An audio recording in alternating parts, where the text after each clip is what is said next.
Hello, my dear students. My name is Shakti, and I am an English lecturer since last 20 years.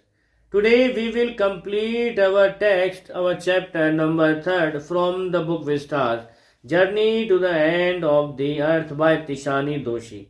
In the previous part, we had completed the text till the page number 21. Today we will start our text from the last paragraph of 21. If you are new on our channel and if you like the video, subscribe the channel and press the bell icon so that you can get the notifications of our videos firstly. So without wasting a single second, let's start the topic. तो जहां से हमने छोड़ा था वहीं से हम इसको शुरू करते हैं. तो एंटार्क्टिका इस चीज को समझने के लिए सबसे क्रूशल पॉइंट है कि इस ग्रह पर अगर छोटे से छोटा बदलाव भी अगर आता है तो वो कितने घातक और कितने विस्फोटक परिणाम लेकर के आ सकता है इंसानियत के लिए, क्योंकि यहाँ का जो इकोसिस्टम है वो बहुत सिंपल है और लैक ऑफ बायोडाइवर्सिटी है यहाँ पर. तो ये सबसे परफेक्ट जगह है ये जानने के लिए, स्टडी करने के लिए कि एनवायरमेंट में आया छोटा से छोटा बदलाव या चेंज कितने बड़ा विस्फोटक परिणाम को ला सकता है. अब उदाहरण के लिए एक एग्जांपल यहां दिया गया है कि माइक्रोस्कोपिक फाइटोप्लैंक्टन. अच्छा, आगे बढ़ने से पहले एक छोटा सा सवाल. क्या आपको पता है इस ग्रह की जो ऑक्सीजन है वो कौन प्रोड्यूस करता है? ह्यूमंस के सरवाइव करने के लिए ऑक्सीजन जो है मस्ट नेसेसरी है. हम खाना खाए बगैर कुछ दिन रह सकते हैं, पानी पिए बगैर भी थोड़ा टाइम गुजारा कर सकते हैं, बट प्राण वायु ऑक्सीजन के बगैर तो 2 मिनट में ही हमारे प्राण ही निकल जाएंगे. तो यानी कि इस ग्रह के लिए ऑक्सीजन जो है लाइफ लाइन है. लेकिन ये ऑक्सीजन बनाता कौन है? तो आपके दिमाग में एक बात आती है, शायद अमेजोन के जंगल. लेकिन अमेजोन के जंगलों की अगर आप लोकेशन को देखें तो ये इतना बड़ा एरिया नहीं है कि ये पूरे ग्रह को ऑक्सीजन बना सके. तो आखिर इतना ऑक्सीजन आता कहां से है? क्योंकि चारों तरफ अंधाधुंध कटाई हो रही है लेकिन फिर भी हम सुकून से सांस ले रहे हैं. तो इस ऑक्सीजन का सप्लाई आखिर हो कहां से रहा है? तो यहीं पर एक जवाब है जो आपके लिए जानना जरूरी है और ये बहुत ही अलार्मिंग जो है सिचुएशन है हमारे लिए भी. तो एंटार्क्टिका रीजन में जो है एक माइक्रोस्कोपिक घास पाई जाती है, फाइटोप्लैंक्टन. तो टेक द माइक्रोस्कोपिक फाइटोप्लैंक्टन. ये वो घास है जो कि यहाँ के साउदर्न सी लाइफ को या साउदर्न ओशियन फूड चेन को सस्टेन करती है. और इस घास की खास बात क्या है? इस घास की खास बात यह है कि ये सिंगल सेल्ड ग्रास तो होती है लेकिन ये सन की एनर्जी को एसिमिलेट करके कार्बन डाइऑक्साइड जो होता है उस कार्बन डाइऑक्साइड को जो बहुत ही वंडरस एक प्रोसेस है जिसको बोलते हैं फोटोसिंथेसिस प्रोसेस. तो फोटोसिंथेसिस प्रोसेस या प्रकाश संश्लेषण की जो विधि है, फोटोसिंथेसिस प्रोसेस में ये उस कार्बन डाइऑक्साइड को जो है बदल देती है ऑक्सीजन के अंदर. है ना कमाल की बात. तो ये जो घास है वो सूरज की रोशनी में कार्बन डाइऑक्साइड को जो है फोटोसिंथेसिस प्रोसेस के अंदर जो है प्रोसेस करके ऑक्सीजन में कन्वर्ट कर देती है. तो हमारे ग्रह का जो सबसे बड़ा ऑक्सीजन का पार्ट है उसको बनाने का काम करता है फाइटोप्लैंक्टन. शायद आप समझ रहे होंगे कि फाइटोप्लैंक्टन इस ग्रह पर जो है जीवन के अस्तित्व का एक मेटाफोर क्यों है. अगर जीवन इस ग्रह पर है, अगर जीवन नामक कोई चीज धरती पर है तो उसके लिए सबसे बड़ा रेस्पॉन्सिबल फैक्टर इस धरती पर अगर कोई है तो वो है सिंगल सेल्ड ग्रास फाइटोप्लैंक्टन. तो ये बहुत बड़ा सोर्स है इस ग्रह पर ऑक्सीजन का. और साइंटिस्ट वॉर्न करते हैं, अब ध्यान से सुनिएगा, साइंटिस्टों ने वॉर्न किया है कि अगर जरा सा भी ओजोन परत और डिप्लीट होती है तो इस फाइटोप्लैंक्टन की एक्टिविटीज जो है बहुत बुरे तरीके से अफेक्ट होगी और अगर ये अफेक्ट हुई तो पूरी की पूरी जो साउदर्न ओशियन फूड चेन है वो डिस्टर्ब हो जाएगी। और अगर वो डिस्टर्ब हो गई तो ये मानिए इस धरती पर जीवन का अस्तित्व खतरे में पड़ जाएगा। तो ये बहुत ग्रेट मेटाफोर है धरती पर एग्जिस्टेंस का। तो यहां पर आकर के हमें एक चीज सीखने को मिलती है कि आप जो है धरती पर कोई बहुत बड़ी चीजों को सुधारने की कोशिश मत करिए। आप छोटी छोटी चीजों को जो है पैम्पर करिए, सुधारिए। बड़ी चीजें अपने आप ही ट्रिगर होने लगेंगी। अब एक सवाल यह है कि अगर फाइटोप्लैंक्टन खत्म हो भी गया तो धरती पर जो है किस तरह से तबाही मच जाएगी। तो सबसे पहला फैक्टर तो ये है कि जो ऑक्सीजन का लेवल है बड़ी तेजी से गिरेगा।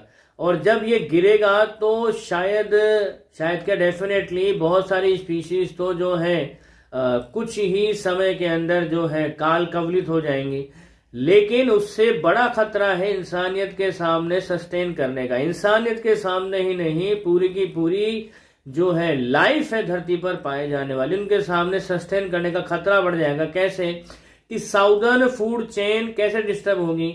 उस घास को छोटी मछलियां खाती है, छोटी मछली को बड़ी मछलियां खाती है, उनको कोई और खाता है।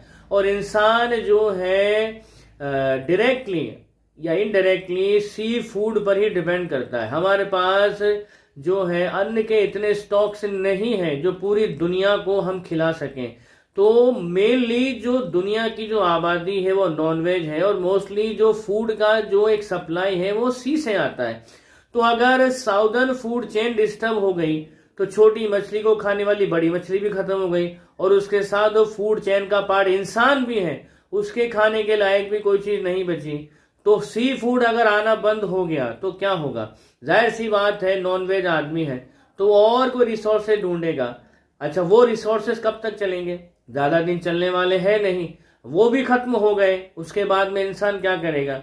उसके बाद में जितने भी फूड स्टॉक्स है अन्न के वो उनके पीछे लगेगा। लेकिन अन्न का वो स्टॉक इतना है ही नहीं कि इंसान को लॉन्गर टाइम के लिए सस्टेन कर सके।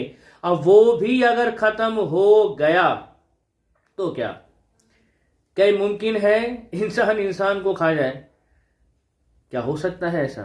बिल्कुल हो सकता है। अगर जान पर बन आए तो इंसान को खा सकता है। अगर नेचर में ही हम लोग देखें तो कुछ स्वजाति भक्षण करने वाली स्पीशीज हमारे नेचर में पाई जाती है। तो क्या इंसान ऐसा कर सकता है? बिल्कुल कर सकता है। अगर जान पर बन आई तो डेफिनेटली करेगा। तो अगर ऐसा समय आ गया तो जरा कल्पना करके देखिए धरती का भविष्य क्या होने वाला है। एक ऐसी मारकाट मचेगी, एक ऐसा तबाही मचेगा जिसका अंत शायद कहीं दिखाई नहीं देगा। फिर तो धरती के अंत के साथ में खत्म होगा। तो एक छोटी सी चीज फाइटोप्लैंक्टन, और ये किस वजह से डिस्टर्ब होगी? ओजोन के थोड़ा और डिप्लीट होने की वजह से। क्योंकि जैसे ही थोड़ी और गर्मी बढ़ेगी तो ये जो है फंक्शन करना बंद कर देगी। आज जो भी हमारे पास में रिसोर्सेज हैं, चाहे वो इंडस्ट्रीज के रूप में हो या किसी और रूप में हो, गौर कीजिए कोई भी एनवायरमेंटल फ्रेंडली नहीं है। तो आज बड़े बड़े मुल्कों की गवर्नमेंट्स जो है होश में आ रही हैं और उनको समझ में आ रहा है कि जो है ग्लोबल वार्मिंग जो है कितना जो है डेंजरस एक ऐसा टॉपिक है जो इंसान की तबाही को लेकर के लगभग इंसान एक्चुअली जो है अपने तबाही की वर्ष पर ही खड़ा हुआ है। ये तो तय है तबाही आएगी, लेकिन आज अगर हम जाग जाते हैं तो उस तबाही की डिस्टेंस को हम थोड़ा सा कम कर सकते हैं। ये तो श्योर शॉट है कि वो तबाही तो आकर के रहेगी, क्योंकि नेचर में हमने जो छेड़छाड़ कर दी है उसको रिस्टोर करने के अंदर बहुत लंबा समय लगेगा। लेकिन इस रिस्टोरिंग के प्रोसेस में इंसान का क्या होगा, आई थिंक इसका जवाब भी हमें एंटार्क्टिका के नीचे दबी बर्फ के अंदर मिल जाता है। और जब उस पर्टिकुलर फैक्ट को जब हम स्टडी करते हैं तो ये पाते हैं कि इंसान का भविष्य तो कहीं से भी जो है बहुत ही सेफ हैंड्स में नहीं है, क्योंकि इस इंसान ने अपने ही घर को खुद अपने हाथों से आग लगाई है। अब आग लगा तो दी है तो उस आग की ताप जो है अब इंसान के अस्तित्व को ही जलाकर राख कर देने के लिए आगे बढ़ रही है। तो ये जो है बहुत बड़ा एक पॉइंट है फाइटोप्लैंक्टन को लेकर के, इस ग्रह पर अस्तित्व को लेकर के, जीवन के। तो यहाँ जो फाइनल पैराग्राफ में तिशानी आगे कहती है कि इनकी जो एंटार्क्टिक यात्रा का एक्सपीरियंस था वो बहुत ही अद्भुत अनुभवों से भरा हुआ था, और सबसे शानदार अनुभव उनको होता है एंटार्क्टिक सर्कल में 65.55 डिग्री साउथ में। तो एकेडमिक शॉकर्स की जो है किसी तरह से मोटी बर्फ में आगे बढ़ रहा था, लेकिन वो आइस कटर शिप नहीं था। तो आगे बढ़ते समय पेनिनसुला और टैडपोल आइलैंड के बीच में वो फंस गया, क्योंकि वहां पर बर्फ की मोटाई कुछ ज्यादा ही थी। तो जो कैप्टन था उसने डिसाइड किया कि वो लोग जो है पैदल ही नॉर्थ की तरफ बढ़ेंगे।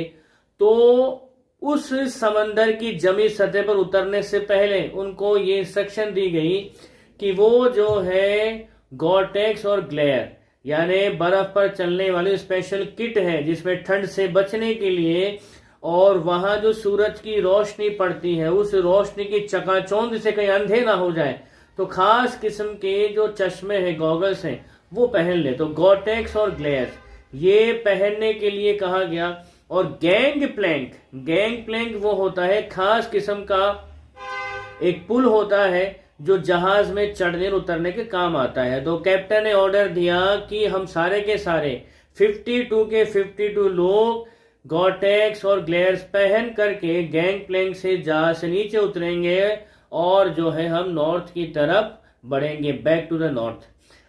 तो वो आगे बढ़ रहे थे, तो उन्होंने गॉर्टेक्स और ग्लेयर पहन लिए और वो जो है चल रहे थे उस स्टार के वाइटनेस सतह के ऊपर, और जहां तक नजर जाती है अंतहीन सफेदी बर्फ की दिखाई देती है। और जहां पर वो चल रहे थे 1 मीटर मोटी बर्फ की परत थी, और उसके नीचे 180 मीटर गहरा जीता जागता सांस लेता खारे पानी का समंदर था। तो इन द पेरीफेरी जहां जहां बर्फ के टुकड़े टूटे हुए थे, उन्होंने देखा कि उन तैरते टुकड़ों के ऊपर सील्स जो है वो मछलियां खा करके धूप में जो है आराम कर रही है और बर्फ के टुकड़े तैर रहे हैं। तो उन सील्स को ऐसा करता हुआ देख करके तिशानी को याद आ जाते हैं अपने गांव के वो डॉग्स जो है बनियान ट्री की शेड में ठीक वैसे ही आराम करते हैं जैसे अभी ये सील्स धूप सेक रही है।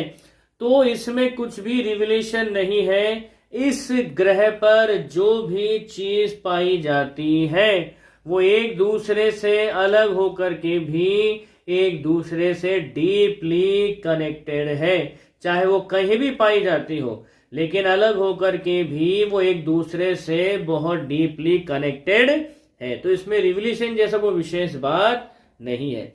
तो 9 time zones, 6 check points, 3 bodies of water और मैनी इकोस्फीयर्स, इनको पार करने के बाद अभी भी तिशानी वंडर कर रही है, हैरान हो रही है, सोच रही है कि ये जो कॉन्टिनेंट है ये हमारे ग्रह का एक बैलेंस बनाने में कितना इंपॉर्टेंट पार्ट है और हमारे ग्रह की ब्यूटी के लिए कितना जरूरी है। तो क्या हो अगर एंटार्क्टिका ठीक वैसी ही जगह बन जाए, गर्म जगह जैसा ये लाखों करोड़ों साल पहले हुआ करता था, और अगर ऐसा हो गया तो हमारा क्या होगा? क्या इस बदलाव को देखने के लिए हम इंसान जिंदा रहेंगे या हमारा भी वही हशर होगा जो डायनासोर्स का हुआ था, मैमथ का हुआ था और वूली राइनोस का हुआ था? कौन जाने क्या हो। लेकिन 2 हफ्ते एंटार्क्टिका में बंच ऑफ टीनएजर्स के साथ बिता करके कम से कम ये चीज तो तिशानी को समझ में आई है कि इन बच्चों के अंदर अपने ग्रह को बचाने का एक आइडियलिज्म तो पैदा हुआ है। तो जो भी बदलाव धरती पर होंगे, उनको बदलावों को होने में, जो भी बदलाव धरती पर होते हैं उन बदलावों को होने में लाखों साल लगते हैं, लेकिन उन लाखों सालों में होने वाली घटनाओं की दिशा एक दिन का सच्चा एफर्ट ही तय करता है। अगर आपने सिर्फ एक दिन सच्चे मन से एक सही एफर्ट लगा दिया तो आपने एनवायरनमेंट में होने वाली उन चेंजेस को एक पॉजिटिव दिशा दे दी है, जो लाखों सालों के अंदर जाकर के जो है अर्थ के फेवर में ही, ह्यूमैनिटी के फेवर में ही चेंजेस करेंगे, बदलाव लाएंगे। तो this is all about journey to the end of the earth. In the middle of the text, what was important, I had already explained it. If you are still having any doubts, just comment in the comment box. I will try to make another video to sort out all your doubts. With that, I finish today's chapter. We will meet again in the next chapter with its in-depth analysis.